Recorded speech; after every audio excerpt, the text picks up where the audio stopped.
Jake DeLong here with Relive the Moments, here with Garret Rapp from the Color Morale.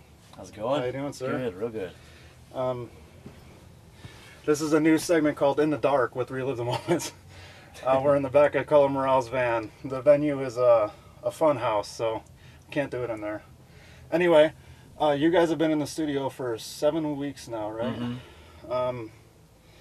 Yesterday, I'm very happy to sit with you today because yesterday was your last day of actual tracking and all that stuff for it. We got home at about 2, 3 in the morning. So pardon my tunnel vision. Just, like after you've spent so long in one area, just pushing your brain every day, just you get kind of fried. Okay. Now it's really in the dark. We're fine with this. So tell me how that record came together for you guys. Well, it's we got a new member going into this record, going right into this record.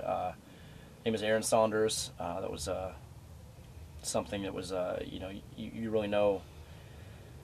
You really don't know how things are going to be. Again, sorry, I'm so drained right now. That's okay, man. You don't know how things are going to be.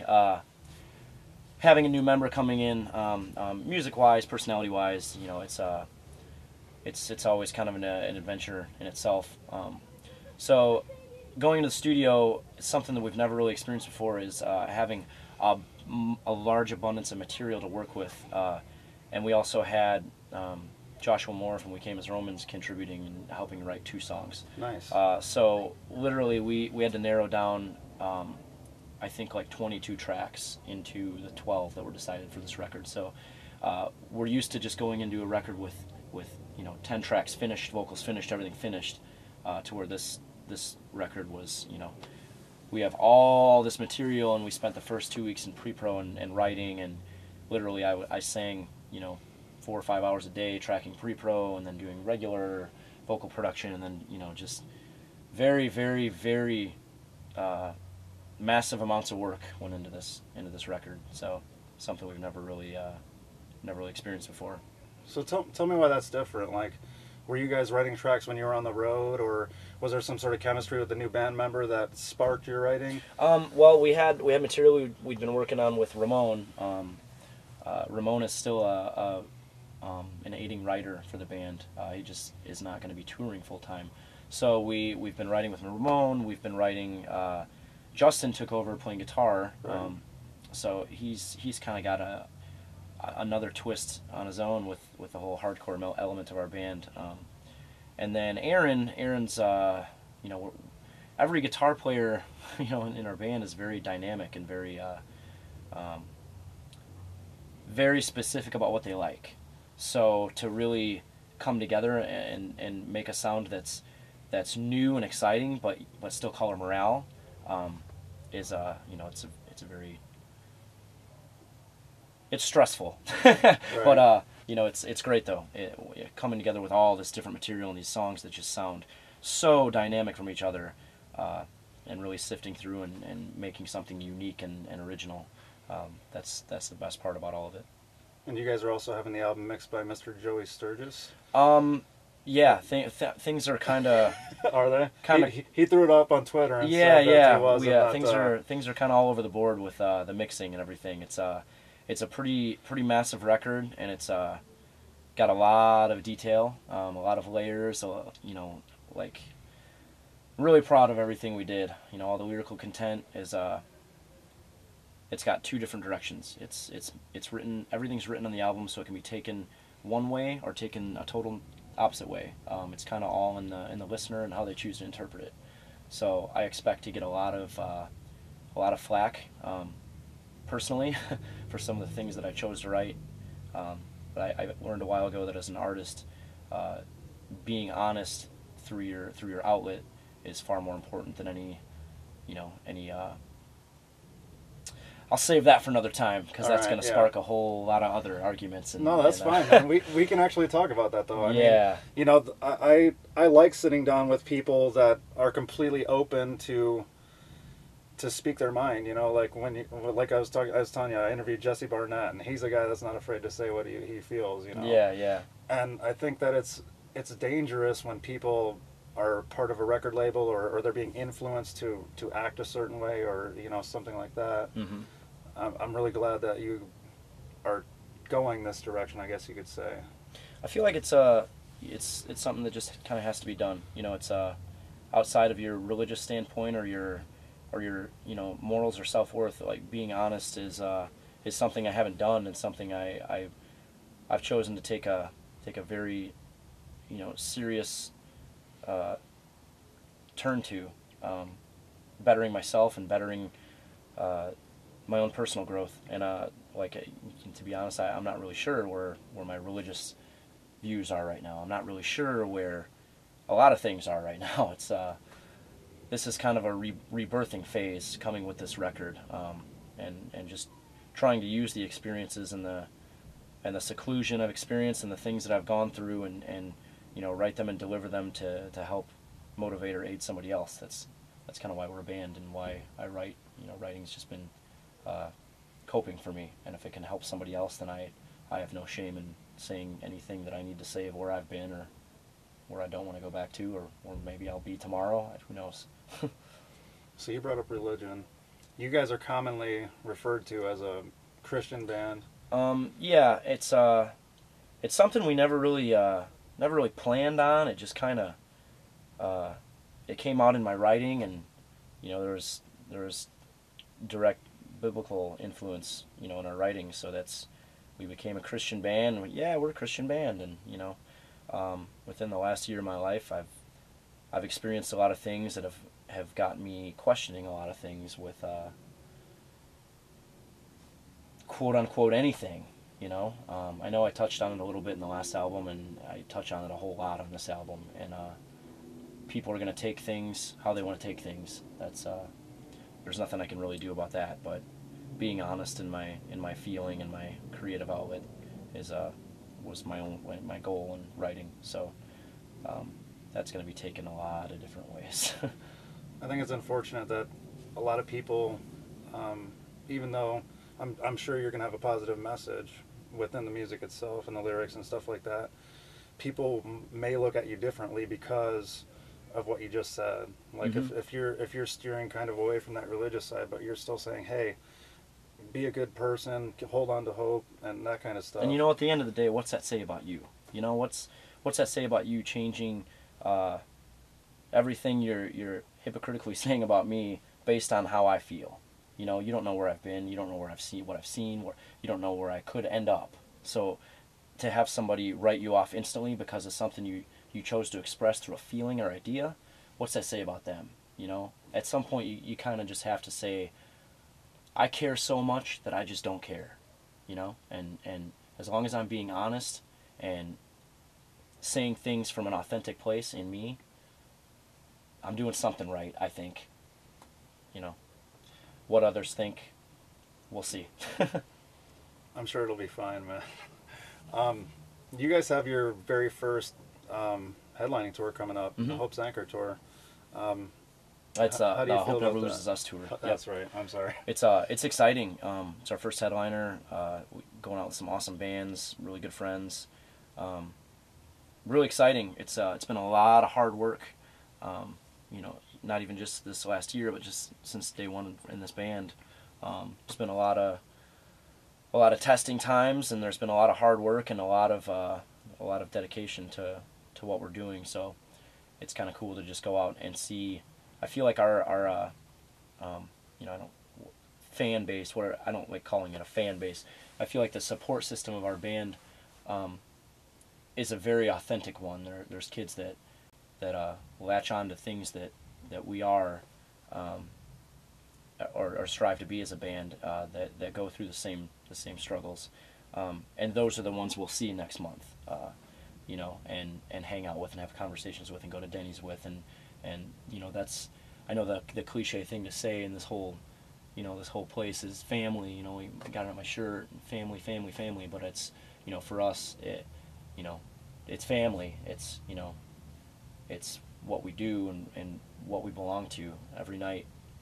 No matter where we are in the country, we end up somewhere, and there's people there that end up somewhere too, and it's all a big circle, So it really has no end. Like it's repetitive, and I'm really excited to see familiar faces and meet new faces. But the faces that were there 4 years ago, that I know will still be there because I still talk to them every day online. You know? Yeah. So. It's the end of the year. You guys are basically tour rats. You guys are on tour all the time, with the exception of just recording this album. So, looking back, I'm thinking about the tours that you guys were on. What's been your favorite tour that you've been on this year? Oh, this year, man, my favorite tour of all time was with we did a tour with a Chariot back in the day. That was my favorite tour ever. But this year, geez, it's hard to narrow one down. Like there's so many different elements of being on a tour with people. Being out with our dudes and We Came as Romans was a lot of fun. Fire and Ice. Yeah. Being out, man, it's hard to narrow them down. I like them all equally. There's so many different kinds of people that you meet on tour and get so connected and attached to that I feel like I'd be pigeonholing someone and leaving someone out of it. You know, I like them all. Well, I'm excited that you guys are headlining though, because a lot of these shows that I go to and I see, you know, you guys are in the middle of the, I don't know what you would call it, the order, I guess you would say, of the bands that are playing. And when I see the way you guys connect with the audience and capture their attention, to me that's always been an indication that you guys should be doing this. Like, you guys should be headlining, but I know that there's more to it, and that it has to do with, like, timing and, you know, likes on Facebook and a whole bunch of things I don't understand. But yeah, it's all, there's a lot of politics involved in anything in life, I guess, anymore. But yeah, I'm just excited for that tour. Are you going to be playing new songs on that one? Yeah, we're going to play one new song. We're going to do another kind of unique thing too. There's VIP tickets that are being sold. You get a custom limited edition poster shirt, and there's another poster shirt and another item. I want to say it's like a laminate or something. Okay. But and we're going to do a 3-song acoustic set. Really? I don't like when like meet and greet. I don't feel like you should need to pay money to meet and greet me. That's kind of ridiculous to me. But if you want to, you know, if they're doing a VIP to get, you know, custom merchandise that's only available in this tour to VIP, you know, packages, then that's awesome. I do stuff like that all the time. You know, still do to this day. Like, band releases a limited edition. Oh, heck yeah, that's mine. Yeah. You know. But yeah, like, I wanted to do just like an 3-song acoustic show. I feel like acoustic music is a whole nother dynamic of our band that nobody even knows about yet. Yeah.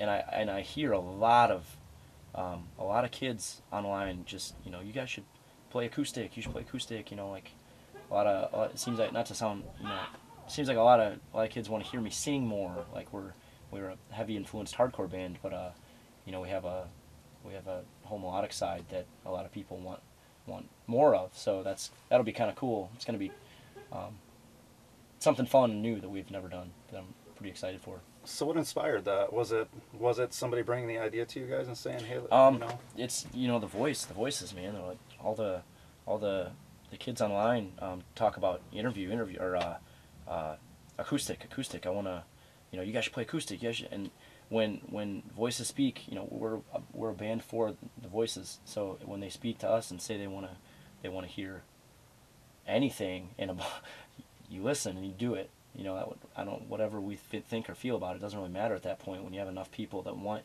something, that need something, then you do it. That's just, I feel like no band is a band without their support system. So if that's what they want, then that's what they get.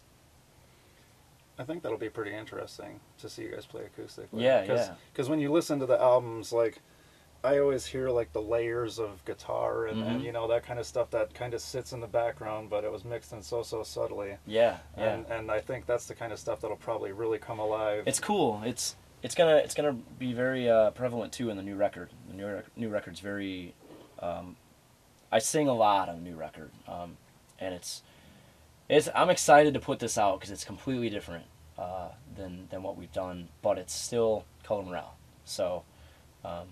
I'm excited. We worked so hard on this record. I'm excited to show everybody. Do you know any concrete details on release dates or singles or anything like that? I don't know anything yet. I know it's being just kind of taking a breather for a week. We've literally been working 2 months every day of the week on it, so it's taking a breather, and then it's gonna go through the whole mixing and mastering process, which I'm not even 100% sure on. So that's at that point, you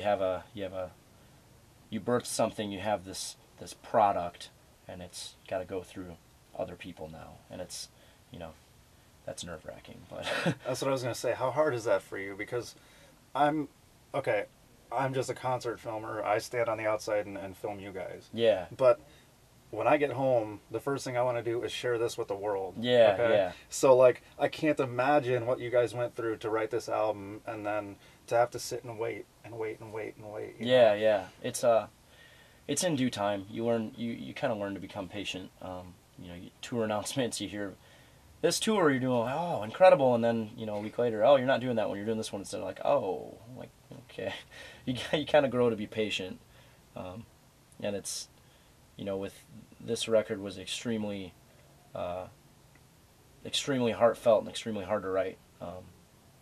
I think this is the record where I realized that I don't put lyrics in songs anymore. I just put my life in, and it's kind of crazy when you put yourself out there that much. It's really scary and downright embarrassing to a certain degree in some aspects, and extremely rewarding in others. And all the messages I've gotten this last month or two alone, it's just so overwhelming that you need to be really diligent with what you're doing, and we were. So at this point, it's like I've done what I needed to do, and now comes patience. Are there any stories that fans come to you with about how your music has touched them, how perhaps how it saved their life? Daily, every day of the week. Is there any of those that stick out to you? Like one story maybe that really you had a connection with, or there's a young man inside. He came and saw us on the August Burns Red headliner that we did with a good friend of his that recently passed in a car accident, and I don't want to say his name. Right. But yeah, he passed in a car accident, and his friend has had a really hard time expectingly, and he's here tonight. He hasn't really, I don't think he's really done too much, but he's here tonight, and at that point, stories like that, man, they make it whatever I could have to complain about, whatever I could have to be tired about, or be, at that point, this whole day isn't even mine anymore. This whole day is for that young man that needs this. You know what I mean? And I mean, there's you after a certain, after you've experienced so much, you see things in people's eyes and you know what they need without them even having to voice it to you. You see yourself in their eyes, looking back at you, seeing what you need. And I know that there's kids inside here tonight that I've already even seen that with in the first hour of being here, and it's something that at that point it's not really I'm not here to play my show. I'm here to play their show. It's not my show. It's not my band. It's not my songs anymore. None of this is mine. Every day I get those messages, and it's the most rewarding thing I've ever experienced in my life, knowing that I can help change, motivate, inspire, or even just give an inkling of a hope to hold on to. I reached for that my whole life. No one ever gave it to me. I had to find it on my own. And that's pretty awesome of you to be there to make a connection with those people. I try so hard. I try really hard. It's it can be demanding sometimes, but you just have to learn that when you're doing something that can help somebody to that degree, it's not really about you anymore at a certain point. I don't know. Do you want to talk about, you mentioned for No Hope that a lot of things changed for you. Maybe your philosophies and your outlooks on things. Was there a certain, I don't want to get into too touchy of stuff here, but, did you have certain life events that triggered emotional changes in you? Yeah, I experienced some kind of new dynamic of inner struggle every day. I feel like my stance on religion in general has changed. I talk about it a lot on the new record. There's a song in the new record called "Save Yourself" that I express a lot of thoughts with it. But the thing is you know, sometimes when someone's an artist has been labeled a quote unquote Christian artist, or quote unquote straight edge artist, or quote unquote hardcore band, you when you carry quotations, you have people that expect things from you, and it's going to be interesting to see the creative outlet used to explain things in the song, and the language used, and the interpretation. It's going to be really wild to take a step back and just watch. I wrote a song on the new album. I like to just observe things and just kind of gather different feelings and thoughts, and like it's almost like planting a seed and just watching it grow. Just go somewhere and zone out and just kind of watch people. Not like a creepy weirdo or anything, but I watched this one day and it was like, we were in Europe and I was like sitting like right outside this little park. I got a cup of coffee and I was sitting there watching people, and there was like, like in movies, like you see like there's a bunch of pigeons walking around and there's a statue sitting there, and there's pigeons landing on the statue, and there's people, and it's almost like, man, who's real right now? Like these people fighting about this minute, just of no importance, like wasting time arguing. Then you got these people over here that are so self-absorbed. You got this guy over here that's, who's the pigeon? Who's the pigeon? Who's the statue? And what's real life right now? So like, I don't know. And I chose, at that moment, that was just kind of a completely, I have no direction. I have no idea where I'm moving in my mind. I don't know what tomorrow's going to bring. Is a very hopeless moment for me.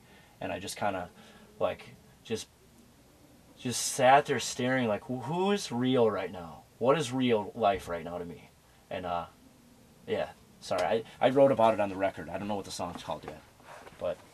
No, that's awesome though. And I don't know, I find it crazy that like you guys tour the world, it's like, it's so amazing that you get to touch base with fans like that. And one of the things that alarmed me, I don't know if you have any thoughts on this, but are you aware of the Randy Blythe incident? No. Lamb of God. Oh, yes. And I think that's like totally crazy that he's being held accountable for something that happened. Yes. Just for people trying to enjoy themselves. And I worry on a personal level that like the shows we go to, the shows you perform at, and the shows that I film at, that like that kind of thing could happen, and that they're gonna try to come after somebody. Yeah, and it's wild. And that whole incident, the way that I interpret it was just, it's chaos and there's kids rushing the stage, and punk rock, man, things happen. Like, yeah. And that was an unfortunate accident that happened, very unfortunate accident. And at that point, is it really, who's responsible? Is he really, it was not intentional, of course. Yeah. It's just very unfortunate accident. It's I was really didn't know how to take that. Like, what if that happened to someone I knew, or or to me? What if I mean, kids crowd surf, and I've seen kids with their noses broken and legs broken at our shows before. So like, man, if a kid had his life taken, I don't even know. I don't even want to know. I hope I never know what that feels like, or how I should feel about that. Man, that's just terrible. Absolutely terrible. Yeah, that's what I was kind of getting at. It's kind of one of those things that you put in perspective. It's like, holy shit, that could happen to any one of us at any time. I don't want to see it happen to any of us. So. Right. So after No Hope is released, let's just make a blanket statement and say 2013. What do you? How can I say this intelligently here? Yeah, no, I'm totally just like tunnel vision. Like I don't even know what I'm thinking right now. I'm just don't even worry about it. All right, so the new album drops. Uh-huh. Looking forward from that, what do you want to see? What do you want to? Do you want to be on work tour? Do you want what? I don't care. Anywhere I can play music, whether it's to 500 people or 5 people or 550 people, or I don't care. I don't care. I don't care who we're on tour with. I don't care where it goes. I don't care. As long as I can just express myself every night and say what I need to say, and if it helps one person, then that's all that matters. I don't really care where we go or who it's with, or as long as I can do what I'm intended to do and say what I'm intended to say as a vocalist. That's all that matters to me. So you basically release this album without expectations as to how it should perform or anything like that. The only thing you want to see is how it touches people. Yep, how they react to it. I just know, and I know because I read those messages every day, and there's a body of people that need to hear what I have to say, and as long as I can say it and be reaffirmed in the purpose that I have and what I'm doing, then that's all that matters to me. Now, what about the critics? Like the critics. Yeah. Like, you're talking about the maturation of your guys' music. You guys are changing your sound slightly for the new album, you said. And so I'm excited for their... Of course it's going to come, of course it's going to come under fire. So, how do you pay attention to those people, what those people have to say? Yeah, every word. You have to pay attention. You just have to decipher at that point what really matters to you. I know what I just made and what I just created, and I know why, and I know it's going to be taken a lot of different ways. And the critics will always be what would you do if you had no critic? What would you be if no one critiqued you?